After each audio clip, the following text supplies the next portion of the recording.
예, 우리 주님의 이름으로 축복합니다. 할렐루야 샬롬 하고 우리 인사합니다. 할렐루야 샬롬 샬롬 샬롬 샬롬 샬롬. 하나님 사랑합니다. 여러분 주 안에서 사랑합니다. 저는 노랑 같은 한데요. 예, 지난주에 형제사랑, 결혼 물질과 교회 지도자들에 대한 관계, 이웃과의 관계, 나와의 관계, 오늘은 하나님과의 관계라는 그런 제목으로 부제를 붙였어요. Grace be with you all. 예, 뜻이 맞는지 어떤지 모르지만 그 은혜가 제게 있어서 이렇게 만들어 왔습니다. 히브리서 13장 9절이죠. 여러 가지 다른 교훈에 이끌리지 말라. 마음은 은혜로서 굳게 함이 아름답고 음식으로서 할 것이 아니니 음식으로 말미암아 행한 자는 유익을 얻지 못하니라. 음식으로 행하지 말라는 그런 얘기죠. 자, 미숙한 자들의 특징입니다. 디모데후서 3장 7절에 보니까 항상 배우나 끝내 진리의 지식에 이를 수 없느니라. 열심히 배우지만 미련한 자이기 때문에 하나님의 진리에 이르지도 못한다라고 얘기합니다.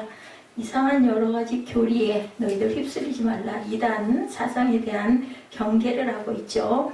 에베소서 4장 11절에서 14절, 오늘은 부지런히 성경 말씀을 찾아서 우리 함께 합독하고 히브리서 전체 누구에게? 히브리인들, 유대인들에게 주시는 하나님의 음성이죠. 로마서는 이방인, 히브리서는 유대인 믿는 자들에게 주는 그런 하나님의 말씀입니다. 에베소 4장 11절에서 14절, 그가 어떤 사람은 뭘로요? 사도로, 선지자로, 복음 전단자로, 어떤 사람은 목사와 교사로 삼으셨으니 이는 성도를 온전하게 하여 봉사 일을 하게 하며 그리스도의 몸을 세우기 위해서 이런 봉사를 시킨다. 13절에 우리가 하나님의 아들을 믿는 것과 아는 일에 뭐가 돼서 하나가 돼서 온전한 사람을 이루어 그리스도의 장성한 분량이 충만한 데까지 이르리니 교리의 모든 바람에 몰려다니지 않게 하려 함이라. 모든 바람에 몰려다니지 말라. 이제 우리가 이제부터 어린아이가 되지 아니하여 사람의 속임수와 간사한 유혹에 빠져 온갖 교훈의 풍조에 밀려 요동하지 않게 하려 함이라.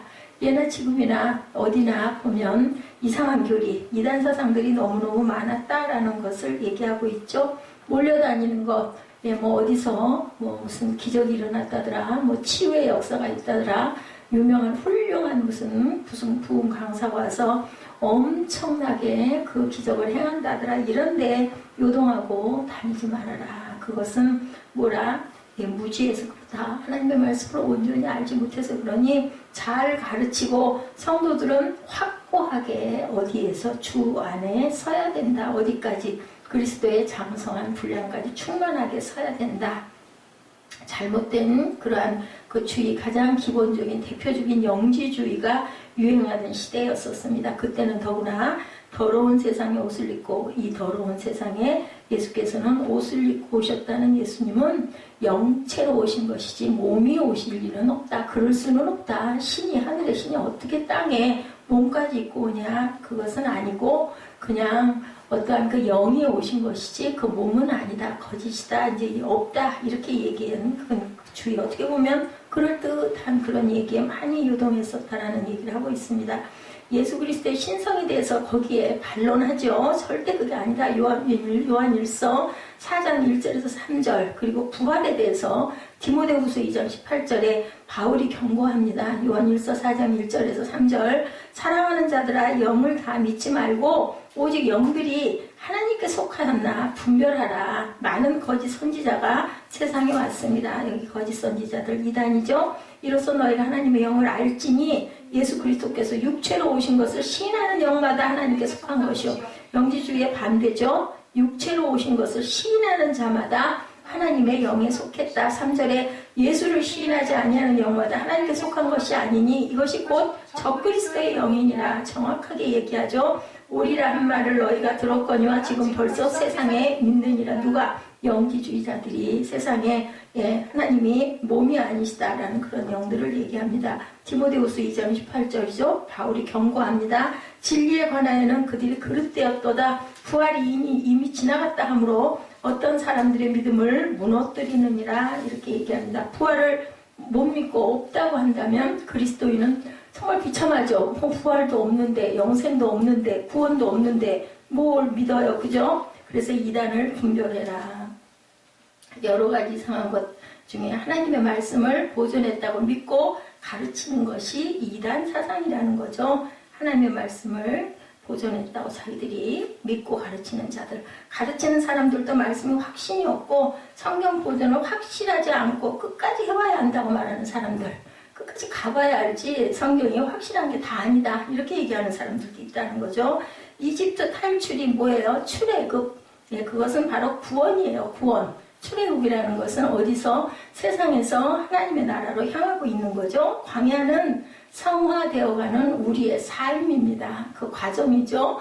그래서 가나안에 천국에까지 입성해야 된다. 구원을 받긴 받았는데 뭐 해야 된다? 정확하게 천국까지 갈 때까지 끝까지 믿음을 지키고 가야 된다는 거죠. 끝까지 신앙을 지켜야 된다.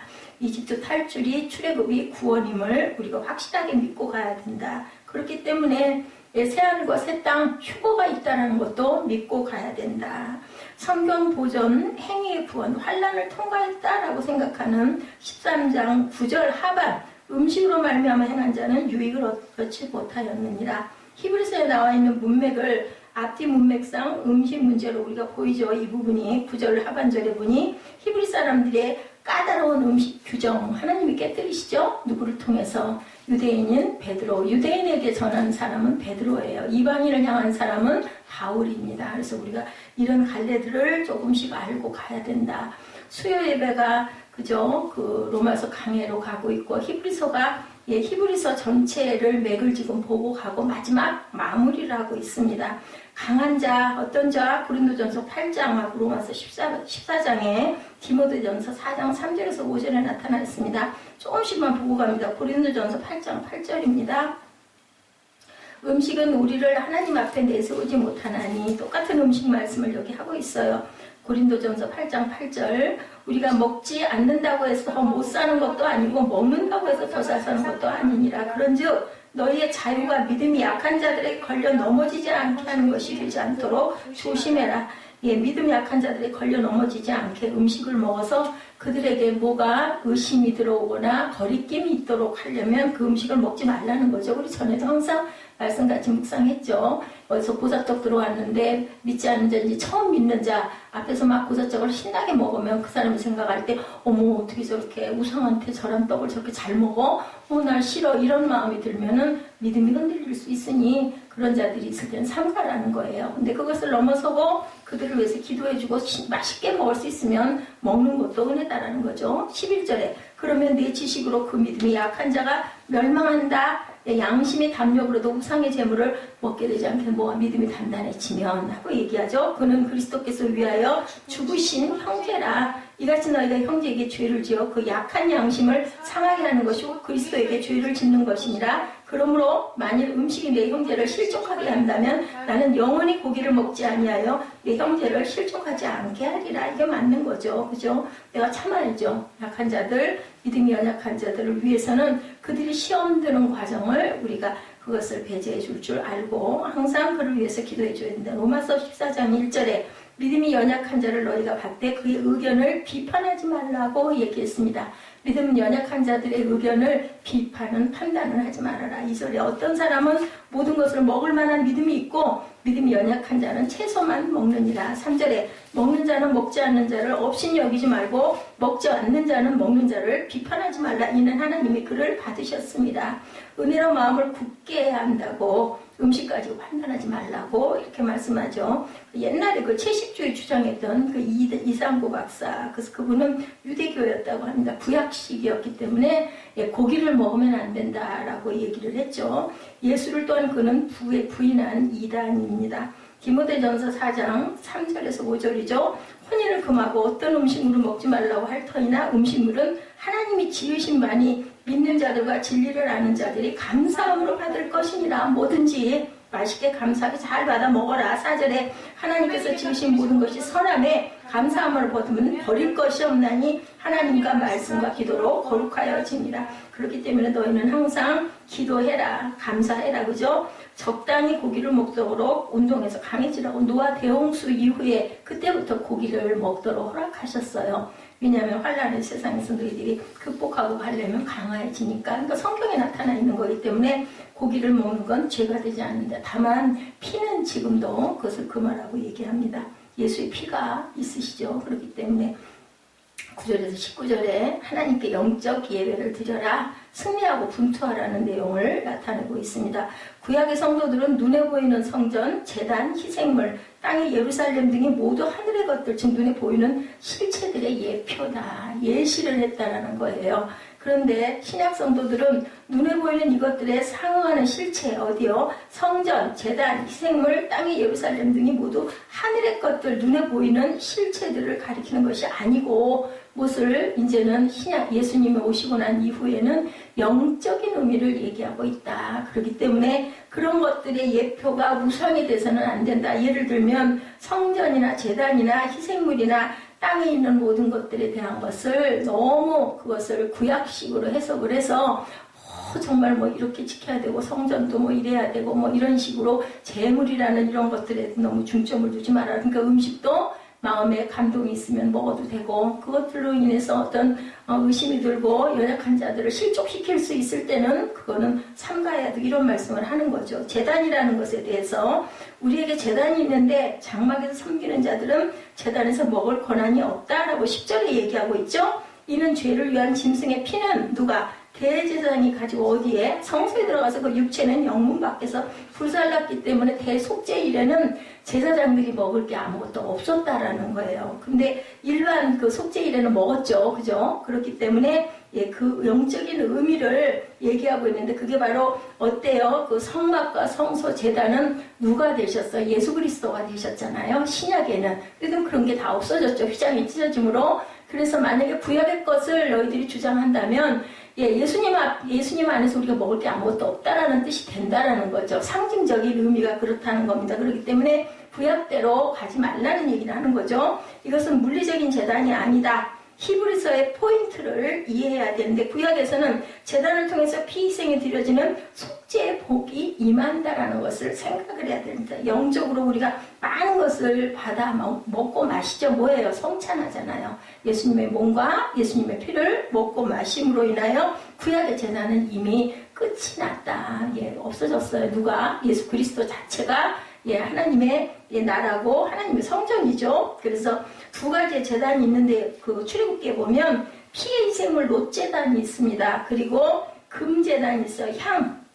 출애굽기 30장 속죄를 하는데 필요한 제단들이었어요. 그래서 이것은 또한 기도의 예표였다. 시편 141편 2절에 향제단에 대한 것이 나옵니다. 뭐 향기로운 그 향기 나는 그 눈물을 눈물병에 담아서 하나님께 올린다고 하잖아요. 그것이 바로 향제단을 의미한다. 신약에 영적인 의미에서 이런 제단이 있는데 뭐예요? 속죄와 기도.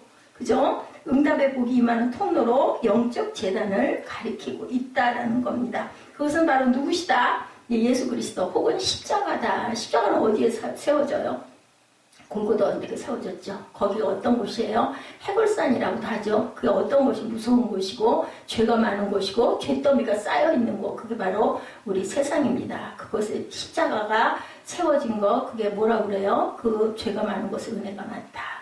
뭐 의원이 아픈 사람한테 필요하지. 아주 다 거룩하고 뭐든지 전부 다 완성된 곳에 예수 그리스도가 오실 이유가 없었어요. 부족하고 연약하고 죽을 수밖에 없기 때문에 어디에 오셨어요? 광야에 출애굽을 시켜준 그 모든 것들, 그것이 바로 골고다 언덕에 세워진 십자가다. 그것을 우리가 향해서 가야 되는, 그래서 예루살렘 성전을 무너뜨리셨잖아요. 그리고 뭘로? 몸으로 내가 세우겠다. 며칠 만에, 사흘 만에. 그것이 바로 부활의 역사라는 겁니다. 그러므로 우리는 예수로 말미암아 항상 찬송의 제사를 드려야 된다. 13장 15절에 나타나 있죠. 하나님께 드리는 그 이름을 증언하는 입술의 열매다. 실제 제단은 더 이상 이 땅에 이제는 존재하지 않는다. 왜? 예수님이 속죄로 단번에, 그죠? 본인의 몸을 드림으로 인하여서 그 제단은 이미 끝이 났다는 거죠. 그래서 우리가 9절에서 14절에는 그리스도의 치욕을 우리가 짊어지고 간다. 이제 구약과는 완전히 결별을 해야 된다. 그래서 천주교는 사실은 구교는 별 의미가 없다라는 얘기를 하고 있습니다. 속죄일 나타나 있죠? 레위기 16장 27절인데요. 예, 지금의 10월 달 정도가 됩니다. 그때 그 절기와는 달라요. 그래서 27절에 보면 속죄제 수송아지와 속죄제 염소의 피를 성소로 들여다 속죄하였은즉 그 가죽과 고기와 똥을 밖으로 내어다 불사를 것이요 하죠. 본문 28절에도 불사른 자는 그의 옷을 빨고 물로 그의 몸을 씻은 후에 진영에 들어갈지니라. 예, 레위기 16장 28절입니다. 속죄일에 죄의 헌물 수소와 염소를 잡아 그 피를 금유리 자리에 뿌려 지성소의 속죄를 이루고 진영 이스라엘 백성에게 가장 중요한 것이 속죄일이다. 우리가 레위기를 했기 때문에 대충 이렇게 우리가 그냥 읽어도 아마 그런 일이 그런 얘기가 있었지를 압니다. 만약에 레위기를 하지 않고 이 얘기를 하면 이게 도대체 무슨 얘기야 할 거죠. 그렇기 때문에 히브리서는 구약을 어느 정도 잘 알지 못하면 히브리서는 이해하기가 어렵다고 합니다. 아까도 얘기했지만 짐승의 가죽과 고기 똥까지 어디다 밖으로 내다 갔다가 태워버리는 그런 일들이 있었기 때문에 그 제사장들에게 먹을 것이 아무것도 없었다. 그렇기 때문에 예수 그리스도가 오심으로 우리는 구원을 받았잖아요. 영생의 복을 받았기 때문에 이것은 구약의 의미는 신약의 예수 오심으로 모든 것들이 끝났다라는 겁니다. 속죄일의 헌물은 제사장이 전혀 취할 수가 없었다. 그러므로 여전히 구약의 제사장 체계 속에 거하려는 자는 완전한 속죄 제물이신 예수님께 취할 것이 하나도 없다라는 뜻이 된다. 그렇기 때문에 구약은 하나의 신약의 예표였을 뿐이고 실제 주인공이 이제 오셨잖아요. 그렇기 때문에 우리는 영적으로 예수님께 어마어마한 걸 받았죠. 뭘 받았어요? 생명을 받았잖아요. 예수가 내 안에 거하시게 됐기 때문에 그것은 이제는 아무 상관이 없다라는 겁니다. 예수님은 예루살렘 성문 밖에서 수치를 당하고 그래서 죽으셨다. 그래서 우리는 모두 다 어디로 나가야 된다? 교회 안에서 이렇게 머물 게 아니라 교회 밖으로 뭐하러 땅 끝까지 하나님의 그 증거를, 사명을 다하려고 감당하러 나아가야 된다. 그것이 바로 전도의 영이죠. 전해야 된다는 거죠. 세상 밖으로 이제는 우리가 나가야 된다. 예, 그 요한복음 19장 17절에 말씀합니다. 그들이 예수를 맡음에 예수께서 자기의 십자가를 지시고 해골이라 하는 곳에 나가시니 그들이 거기서 예수를 십자가에 못 박을새 다른 두 사람도 그와 함께 좌우편에서 못 박히니 예수는 어디에 있더라? 가운데 있더라 라고 이렇게 증거하고 있습니다. 이제부터는 그리스도인들의 진영 밖에서 그분의 수치를 짊어져야 된다. 이것은 우리는 이 속죄를 받은 왕같은 제사장들이기 때문이다 라는 뜻을 갖고 있습니다.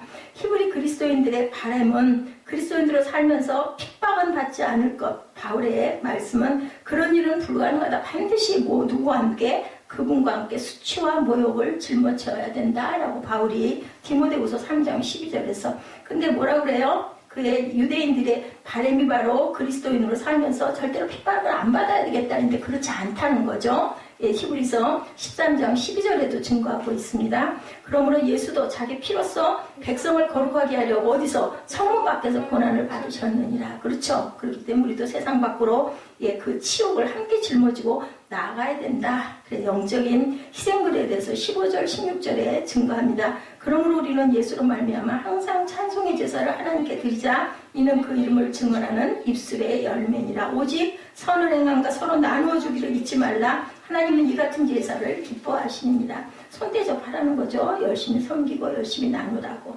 영적인 희생이라는 말을 잘 해석해야 되는데요. 영적인 희생이 그냥 영적인 것만 예물이 아니라는 것을 18절에 얘기하고 있습니다. 오늘 본문 18절 우리 함께 합독해 보도록 합니다. 우리를 위하여 기도하라. 우리가 모든 일에 선하게 행하게 하므로 우리도 선한 양심이 있는 줄 확신하나니 내가 더 속히 너에게 돌아가기 위하여 너희가 기도하기를 더욱 원하노라. 이것도 영적인 제사라는 거예요. 우리가 기도하는 것 영적인 제사다. 빌립보 사람들아 라고 얘기합니다. 너희도 알거니와 복음의 시초에 내가 마게도니아를 떠날 때 주고받은 내 일에 참여한 교회가 너희 외에 아무도 없었느니라. 그리고 뭐라고 그래요? 16절에 데살로니가 있을 때도 너희가 한 번뿐 아니라 두 번이나 나 있을 것을 보내었도다 라고 얘기를 하죠. 이것도 뭐라고요? 이것도 영적인 예물이다. 예물, 헌물 드리는 것도 주님의 이름으로 하나님의 이름으로 헌물 드리는 것도 영적인 예물이라는 것, 영적인 그러한 그 은혜라는 것을 알아야 된다. 내가 선물을 구함이 아니요 오직 너에게 유익하도록 풍성한 열매를 구함이라. 내게는 모든 것이 있고 풍부한지라 애밥으로 디도편에 너희가 준 것을 받음으로 내가 풍족하니 이는 받으실 만한 향기로운 제물이요 하나님을 기쁘시게 한 것이라. 제물이에요. 뭣도 헌금도. 예, 물질이 영적이 아니라고 절대로 생각하지 말라고. 예, 빌립보서 4장 10절에서 20절 그 내용을 지금 제가 읽어드렸습니다. 그래서 두 가지 영적 희생이 있는데, 하나는 하나님께 대한 찬양, 우리의 입술의 열매가 영적인 희생이고, 두 번째는 하나님의 영에 의해 영적인 목적으로 쓰이는 물질들, 이것이 바로 예, 영적인 희생이다. 로마서 12장 1절에서 3절 내용입니다. 그러므로 형제들아, 내가 하나님의 모든 자비하심으로 너희를 권하노니 너희 몸을 하나님이 기뻐하시는 거룩한 산 제물로 드리라. 이는 너희가 드릴 영적 예배니라. 우리가 몸으로 나와서 하나님께 예배하는 것, 이것이 헌물이에요. 우리 몸으로 드리는 거죠. 두 번째, 너희는 이 세대를 본받지 말고, 2절이죠. 오직 마음을 새롭게 함으로 변화를 받아 하나님의 선하시고 기뻐하시고 온전한 뜻이 무엇인지 분별하도록 하라. 내게 주신 은혜로 말미암아 너희 각 사람에게 말하노니 마땅히 생각할 그 이상의 생각을 품지 말고 오직 하나님께서 각 사람에게 나눠주신 믿음의 분량대로 지혜롭게 생각하라. 이것이 바로 영적 예배다. 그래서 하나님께 대한 찬양, 우리 입술의 열매가 또한 영적 예배라고 4절에서 5절에는 선을 행하고 나누는 것이 여러 가지 종류가 있다라고 13장 2, 3절에도 얘기합니다. 손님 대접할 길 뭐하라고요? 잊지 말라. 13장 2절이죠.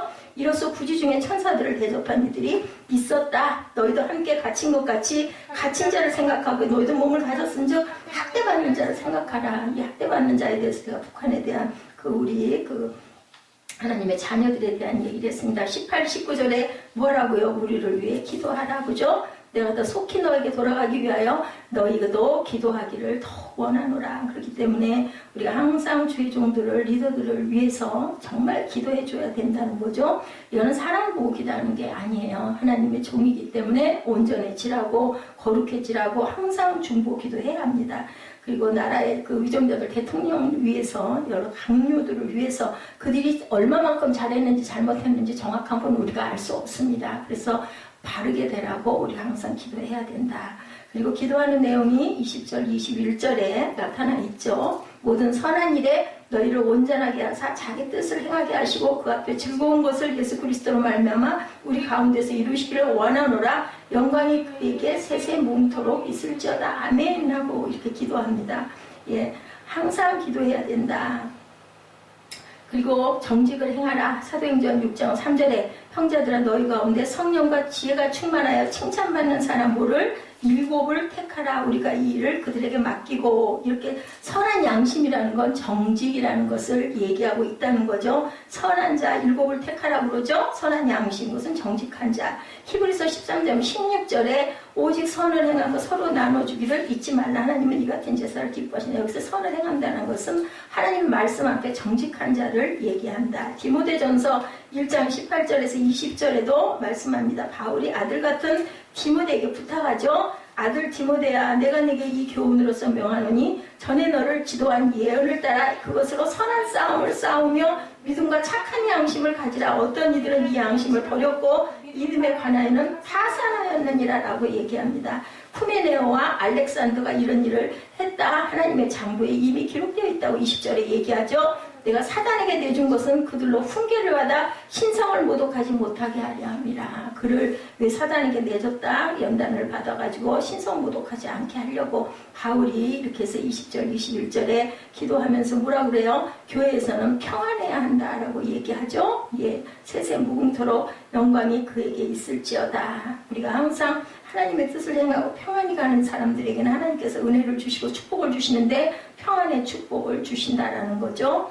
양들의 큰 목자이신 우리 주 예수를 영원한 언약의 피로 죽은 자 가운데서 이끌어내신 어떤 하나님? 평강의 하나님이라고 얘기하죠. 20절에 우리 본문 20절입니다. 평강의 하나님이 모든 선한 일을 너에게 온전하게 하사 자기 뜻을 행하게 하시고 그 앞에 즐거운 것을 예수 그리스도로 말미암아 우리 가운데서 이루시기를 원하노라. 영광이 그에게 세세무궁토록 있으리다. 빌립보서 4장 9절에도 너희는 내게 배우고 받고 듣고 본 바를 행하라. 그리하면 평강의 하나님이 너희와 함께 계시리라. 예, 하나님의 그 뜻대로 우리가 부르심을 받은 뜻대로 행해 갈 때 우리에게 평강이 임한다라는 거죠. 자, 양들의 목자는 참 목자, 유일한 목자장이라고 하는데 누구예요? 예수 그리스도. 그리고 교회 리더들, 지금의 그 목회자들은 그저 땅에서의 그런 목자의 역할을 하고 있다라는 거죠. 영존하는 피는 사람의 피가 아니다. 셋째 하늘에 있다라고 예수 그리스도의 피를 얘기하고 있습니다. 사도행전 20장 28절에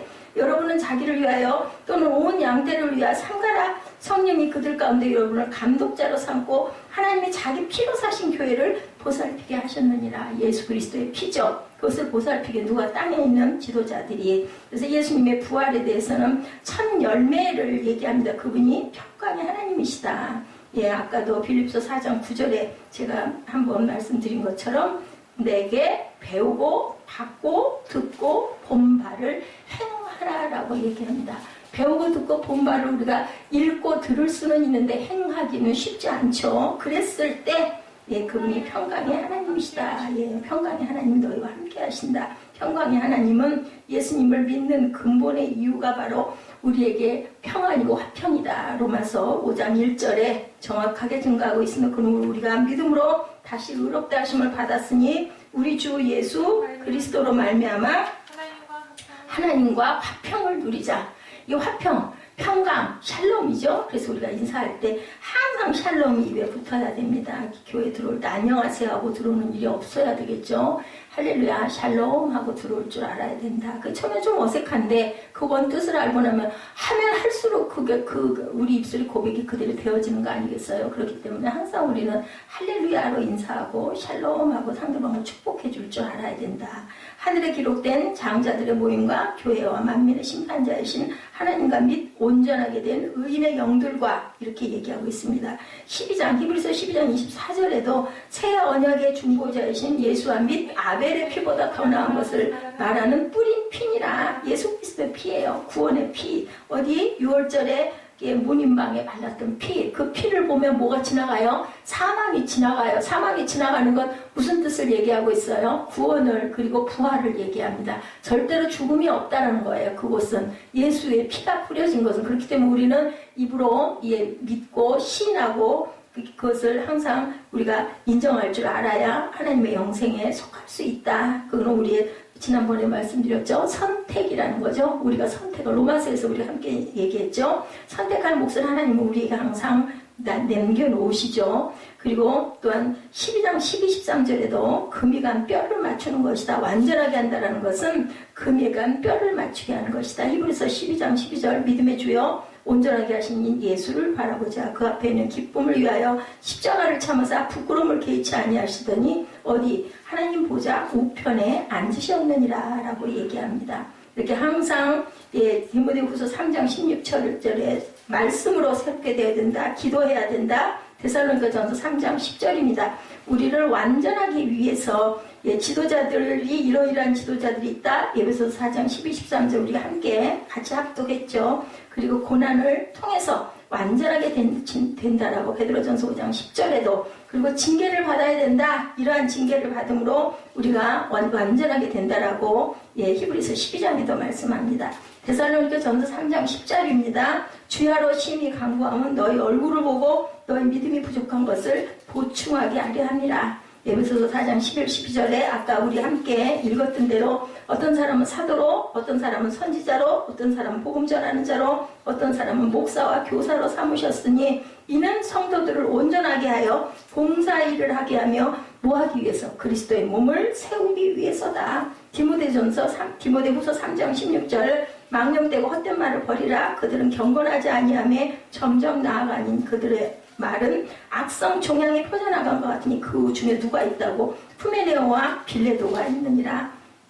그리고 하나님께서는 자신의 뜻을 행하게 하신다. 자신이 기뻐하는 것을 꼭 이루게 하신다고 빌립보서 12장 13절에 너희 안에서 행하시는 이는 누구시니? 하나님이시니 자기의 기쁘신 뜻을 위하여 너희에게 뭐를 두고? 소원을 두고 행하게 하시나니. 그래서 우리가 연단을 통해서 소망을 품는다고 그러죠. 성령의 인도하심으로 너희 안에서 행하시는 이는 누구시다? 하나님이시니. 하나님이 하게 하시는 그 하나님, 나의 나됨은 나의 은혜, 하나님의 은혜로다라고 고백하는 그 마음들이 바로 그 뜻을 행하게 하시는 것은 성령의 인도다. 그래서 모든 일에 원망과 시비가 없게 하라 그러죠. 영광이 그분께만 있기를 원한다라고 아멘으로 마칩니다. 히브리서 13장 21절이죠. 모든 선한 일에 너희를 온전하게 하사 자기 뜻을 행하게 하시고 그 앞에 즐거운 것을 예수 그리스도로 말미암아 우리 가운데서 이루시기를 원하노라. 영광이 그에게 세세 무음토록 있을지어다. 그래서 이 13장 21절까지가 끝인데 우리가 25절까지 그 부탁하는 바울의 기도까지 우리가 다 함께 봤습니다. 13장 끝까지 전체를 아마 단락별로 정확하게 파악을 하고 왔을 거예요. 그래서 권면의 말을 하죠. 끝으로 잠언 27장 6절과 17절에도 증거를 하고 있습니다. 잠언 27장 6절입니다. 친구의 아픈 책망은 충직으로 말미암는 것이니 원수의 잦은 입맞춤은 거짓에서 난 것이니라 라고 합니다. 우리에게 달콤한 말을 하는 건 원수의 입맞춤이고 그것은 거짓에서 난 것이다. 잠언 27장 6절이죠. 그리고 또한 17절에도 잠언 27장 17절에도 철이 철을 날카롭게 하는 것 같이 사람이 그의 친구의 얼굴을 빛나게 하느니라. 어떤 친구를 둬야 할까요? 믿음의 친구를 둬야 하겠죠. 그리고 히브리서 성도들과 디모데의 관계에 대해서도 23절에 언급하죠. 우리 본문 23절 우리 형제 디모데가 놓은 것을 너희가 알라. 놓인 것을 그가 속히 오면 내가 그와 함께 가서 너희를 보리라. 디모데를 굉장히 의지했어요. 바울은 감옥에 있으면서 면회도 안 되고 오시지도 않고 들여 출입하는 사람도 없고 찾아오는 사람도 없고 춥기는 하고 얼마나 또 배는 얼마나 고팠겠어요. 그러다 보니까 항상 디모데에게 이렇게 편지를 썼던 건 의지하는 그 영의 아들을 의지하는 그 모습을 우리가 봅니다. 그래서 24절에 문안에 대해서 이탈리아 출신의 사람들, 기록자가 이탈리아에 있거나 거기서 온 사람들이 그와 함께 있기를 원한다. 너희를 인도하는 자들과 및 성도들에게 문안하라. 그죠? 이달리아, 이것이 이탈리아죠? 너희에게 문안하니라. 은혜가 모든 사람에게 있을지어다. 은혜의 맡김에 대해서도 사도행전 13장 43절에서도 증거합니다. 회당의 모임이 끝난 후에 유대인과 유대교에 입고한 경건한 사람들이 많이 바울과 바나바를 따르니 두 사도가 더불어 말하고 항상 하나님의 은혜 가운데 있으리라. 그렇게 권하니라 라고 얘기합니다. 그리고 14장 26절에도 거기서 배 타고 안디옥에 이르니 이곳은 두 사도가 이룬 그 일을 위하여 전에 하나님의 은혜에 부탁하는 곳이라. 15장 40절에도 바울은 신라를 택한 후에 형제들에게 주의 은혜에 부탁함을 받고 떠나 수리아와 길리기아로 다니며 교회들을 경고하게 하니라. 이렇게 하나님께서 맡긴 그 은혜를 열심히 행하고 나아가는 모습이 이렇게 나타나 있죠. 그래서 히브리서 총 결론입니다.